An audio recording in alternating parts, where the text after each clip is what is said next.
Hi, I am about 2 months away from my 4-year anniversary and I can't believe it. Guest hosting today is Chippy, my squishable that my husband got me for my birthday a few years ago. My favorite animal is a beaver, so you get his flappy little tail. You can see how tight my skin is here. Like a beaver too. This is as far as I can open my mouth. So yay. Hi, it's just about year 4 and it's been a long haul. I'm planning on doing kind of like a, just stream of consciousness talk of being real and having hard stuff first, and then we'll get into laying the table of context and like still being grateful that like good things have been going on. But since we last talked, it's been hard. And it's been 4 years, so I feel like it's really stupid still saying like it's been hard. Like, it's been hard. So I really hit a wall kind of like a month after my last update where it was just like, I can't take this anymore, and just, I haven't been in that bad of an emotional place since the month that I decided that I was gonna start cyclosporin, because I felt like I was going to have to go into like some kind of nut house or something, whatever the politically correct term is for that. I still have a fuzzy brain and I'm not gonna think about it too hard. So anyway, I thought that I'd have to go and like get some kind of help anyway. So that's why I started cyclosporin, to get some kind of help to alleviate my symptoms, so I just felt less terrible and out of my mind all the time. So anyway, I started kind of feeling like that again 2 months ago now, so like a month after my last update.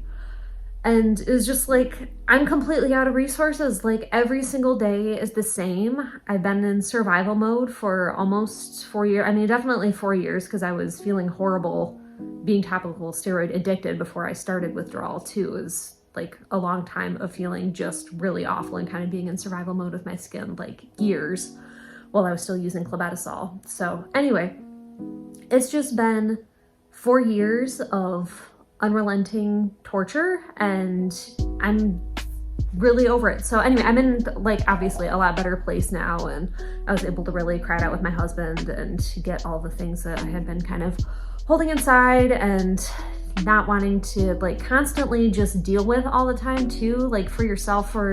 So to explain that, I always try to like not have other people have to bear my burdens, and like to a certain extent, obviously you do, because people you love want to share your burdens, and it's the right thing to allow other people to give to you and allow other people to carry some of the weight of what you're feeling. Like that's all good for sure. But up to a certain point, it just becomes way too much to demand of other people to care about you to X of an extent, and that's different for everybody, right? So nobody in my support/care team has put that on me. I just put that on myself, where it's like, not everybody can be everything for me, and I have to carry the large weight of this by myself. Nobody else can carry that for me, and that's way too much to expect of other people. Like as a support team member and care provider, it's burdens. There are different burdens there than there are just being as the sick person. So expecting as a sick person that like I can just verbally vomit all over people, and whenever people ask me how I'm doing, I'm like, not that good, I'm doing bad, I'm feeling sad, I'm in pain still after 4 years. Like there comes to a certain point where people just don't want to be around you anymore. So anyway, it's good to feel your feelings and feel your suffering and be real about that, but also realize that we're finite people, and other people who love you and care about you can only have so much bandwidth. And once again, that isn't coming from anybody who's had any conversations with me about it. It's just how I feel, and I want to help fall on the grenade of TSW for other people around me who love me and are tired of seeing me suffer as well. So anyway, all of those, there's that side of it, and then there's a side of it for me too, where like I'm tired of dealing with all of these emotions. I'm tired of going through suffering every single day and having to like mentally and emotionally keep processing through all this stuff. It's just so much processing all the time. So I'm just tired of processing. So there comes a point where it's just like, I can't process anymore. And then you just, I stuff's bad emotions for a while, because it's just like I don't have the emotional resources to process through this garbage right now. So then that ends up being kind of like this huge rupture after a series of months or a half a year where I haven't been able to adequately process through all of this bad stuff. So anyway, I was able to have a good rupture, and that was a positive thing, even though it was horrible. And like I told my husband the other day, like, I feel so sad, I feel like I'm gonna throw up.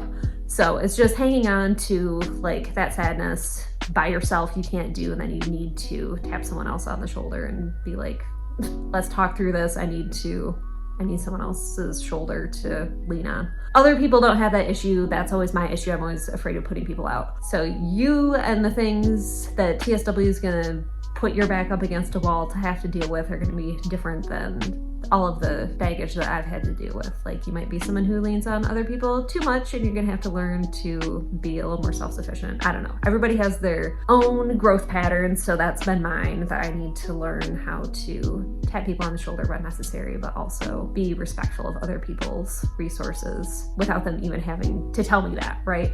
So anyway, really bad spot emotionally, where it's just like, I'm tired of waking up every day crusty and painful. I'm tired of constantly itching, and like, I've been very still throughout this video, which is great. Like, my early videos, I wasn't able to be still at all. Like, you can just see me itch literally the entire time. So that's great. I'm still right now, I'm not itching, but I would still say at least 90% of my day is just spent itching. And why isn't that better yet, right? Like, that's a rhetorical question. So I'm very tired of that. I'm tired of itching. I'm tired of sleeplessness. My sleep has been really, really awful for the last 2 months again. And I realized that sleep aid that I had been taking had just insane amounts of melatonin in it. So that I had been ODing on melatonin. So that's the natural hormone your body makes to make you feel sleepy. And you can take some melatonin without building a resistance to it. But anyway, I had been taking so much unwittingly that I don't think my body was really producing melatonin to make me feel sleepy anymore. So I had to go off of melatonin. Well, that I didn't even know was melatonin. So like, I should be so much more aware of this after topical steroid withdrawal, right? Like, really making sure that I'm not abusing substances, and I thought that I hadn't, but anywho, cycles repeat. So anyway, went off of that, and the last few weeks I've had nights where I just can't get to sleep until after 5 a.m. again.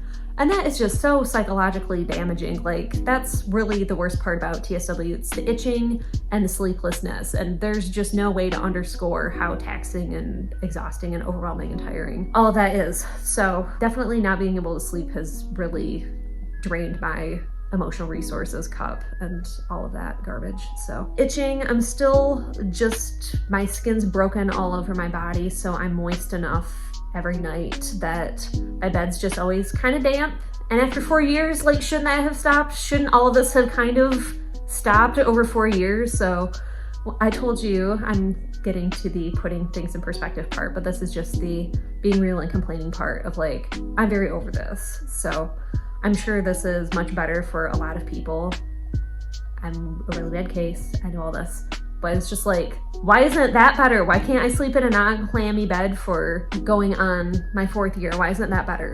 So still having oozy bits and mostly my chest and pelvic area. And that's just really old too. Like, it makes you just feel so gross all the time. And I feel like I still smell all the time. I don't want to be a clean girl. Like, I still shower every day. I took a bath the other day, and it's like, why can't I feel clean and fresh and attractive and nice looking? And why can't I wear cute clothes yet, right? Why do I have to just go outside in sweatpants? I don't want to go outside in sweatpants. I want to look cute. I want to put on a cute dress. Why can't I do that yet? So it's just having like so few resources for everything and just, yeah, being in survival mode every day. I'm really thankful I can still continue to clean my house fairly well. Like, I couldn't clean my house at all really 2 years ago. So still have to vacuum all the time, still just contending with dead skin coming off of me all the time. Like, I leaned over to put on a pair of slippers this morning and just had like a little avalanche of skin fall off of me. It's like, where was that resting? I don't know. It's just on me, just seeing the skin fall off of me in the air. So I can't wear dark colors, and that's disappointing. Like, I like black. Black is chic. I can't wear black. I can't wear navy. I can't wear any kind of dark clothes. Like, let's stick to light grays and whites and bright light colors. Anyway, so I hate that. Like, why can't I be creative with my clothes and feel beautiful and confident? I'm just tired of feeling like a human wound. Is that it? Yeah, I guess I just don't really feel like a person right now. And I am a person. I've been able to pick up reading a little bit more again. I had realized that I really enjoy like religion and philosophy and history books and stuff like that. So I've got like encyclopedias. So I was reading through that and I read like the history of ancient India, and I love reading philosophical books on why are we here, all of that stuff. I think peaks of that have shown through my videos. So anyway, love all that. This video is way too long, but that's just been, I realized, even though I enjoy that stuff, it's not been a cup filler for me. Like, it's still been a mental drain to try and make sense of heavy things. And most of my waking life is, why am I here? Why is this happening? And having a deep life of prayer and just talking to God about deep things. So anyway, I've started the Harry Potter books again. I haven't read those since they first came out when I was like 10. I don't know when the first one came out. So I was like, you know what, that would be a happy thing to read for myself when I need something to do besides like be on my phone or be on my computer. And like, I'm so bored all the time. Like, there's still not that much I can do because I don't have a lot of resources, but I don't want to be on screens. So easy books have been great. That's been like a happy thing for me in the last couple of weeks that I've been doing, where it can be like a little reward for myself, where I can get through a few hard things and then I can read a little Harry Potter, or if I am not able to go to sleep, I can get out of bed. I've got a bed in a spare room that I put like sheets on and a comfy blanket, and there's a little light next to it. So I've tried to create a comfy oasis that I can enjoy in the middle of the night when I've been trying to fall asleep for 3 hours and can't. I'll just bag it and go into the other room and I'll read my book and maybe have a couple little pretzels and have like a little slumber party with myself. And that's been like a happy, cozy thing, instead of something traumatic, laying wide awake at night for like 5-6 hours at a time. My husband's sleeping next to me, the entire world's asleep, just me awake, alone, in the dark, in a clammy bed, itching in pain for that long. So anyway, that's been a happy respite. If you're still dealing with sleeplessness, I would highly recommend trying to find something that you can save for yourself for at night when you're sleepless, that you can do that's a happy, positive thing. Like, that's been really nice. So I've been trying to figure out little cup fillers that I can do instead of just feeling like I'm missing out on everything, because it's been another summer spent mostly indoors, and I have gone out in the sun a few times, but it still makes me hot, it makes me itchy, and bugs just love me because I smell and I have broken skin. And I got bit by like a parasitic wasp the other day who's on a bunch of broken skin and was like, oh, I'm gonna lay my eggs here so that I can hatch in this rotting animal. So I'm here to feeling like a rotting animal. Yeah, so I'm still mentally not in a great place. Like, it feels like TSW is going to happen for a really much longer time yet. And there's 100% healing rate. I know that I am gonna heal. Like, I'm looking forward to that at some point, but it doesn't really feel real. It just, I know it's something that's theoretically true, but emotionally this has been a long, dark night of my life. And since I have had TSW, my sister has had a baby. She's pregnant with her first baby. She's pregnant with her second baby. One of my friends is about to get engaged. The other one is about to have her first baby. And like, what do I have to show for my last 4 years? So I feel like crying talking about that, you know, it's just being kind of in this hermetically sealed bubble. And I'm able to find meaning in a lot of things, and like, my life isn't meaningless. So I want to let all of you guys know that I have a lot of meaning in my life, and there's so much beauty that I'm able to find in life, and so much purpose. And like, my marriage is in such a good place. I'm so happy, like, with my husband, and the TSW has really grown both of us up a lot, and it's been really hard for both of us, but we've both found meaning, and like, God's held our hand through both of it, and God has been very faithful. But it's like, why isn't this over yet? Why can't I take a break from this, right? Like, Haven't I learned all the lessons that I need to learn in the last 4 years? Why do I have to keep suffering and keep just like barely eking by day to day? I think that's what a lot of people don't understand, who were really supportive around me during like the first and even second years, just being like really, really supportive and sending like a care package or a note in the mail and being like, we're thinking of you. Like one of my old coworkers, even like she would go to her small group and she would tell me like, my whole small group is praying for you. And I got a letter like in my 1.5 year from a lady just in her small group that her daughter had made. I had never met either of them, but like those sorts of little touches that let you know that people are thinking about you. And I know people are still thinking about me. This is Nicole. Family and friends who are watching this, think about me more and like show me as maybe a voice for potentially how you're feeling as a long haul TSW or on the other line of this. People don't have an infinite endurance. So like they show you love as long as they're able to. And then like, I think most people would think that I'm over this by now, right? Like 4 years in, okay, the care packages are gonna stop. Like my mom still hasn't. She still sends me all kinds of love and just sent me a whole tea care package the other day because she knows that I love tea so much. So thank you, Mom.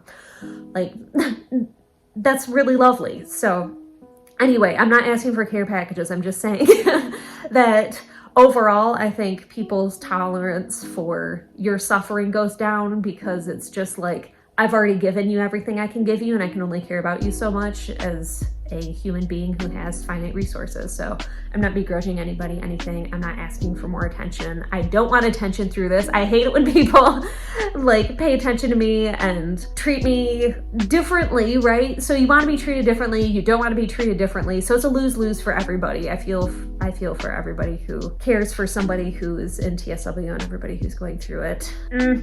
So yeah, just a lot of processing, I guess. I think maybe I'm doing better enough that I'm able to process through stuff. Hi. That I haven't been able to process through before, potentially. So maybe that's it. But I think overall, it's just like, I feel very out of endurance with this journey. And I really thought that I would be better by now.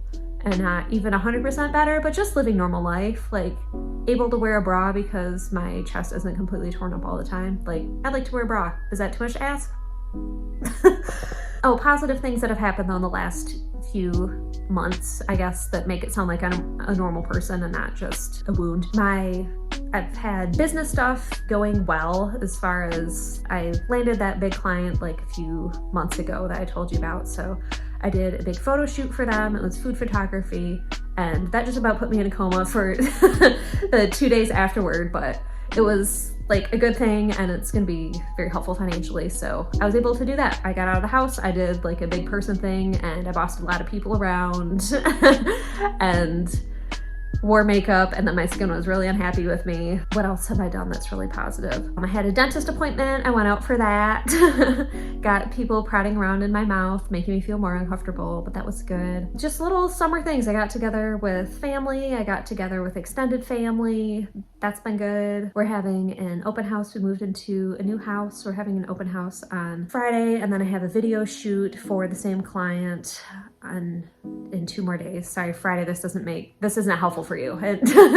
In 4 days, I think, whatever day it is today, I've got, life still has fullness, definitely. I've got kind of a few things going on every week. I still have contractors coming in and out of our house and grocery shopping and all of that. Like, that's really great. I haven't been able to do that in years past, so I'm still not taking that for granted, going out of the house and being able to be self-sufficient in a lot of ways. But it's still just kind of jumping from lily pad to lily pad in a way. Like each event is like, oh crap, okay, this is on the horizon. I've got to like really try and hype myself up for this and really like bear myself up emotionally and make sure that I can do this and make sure that I can do that, and really try and be extra gentle with myself for a few days beforehand and know that I'm gonna have to be extra gentle with myself for a few days afterward.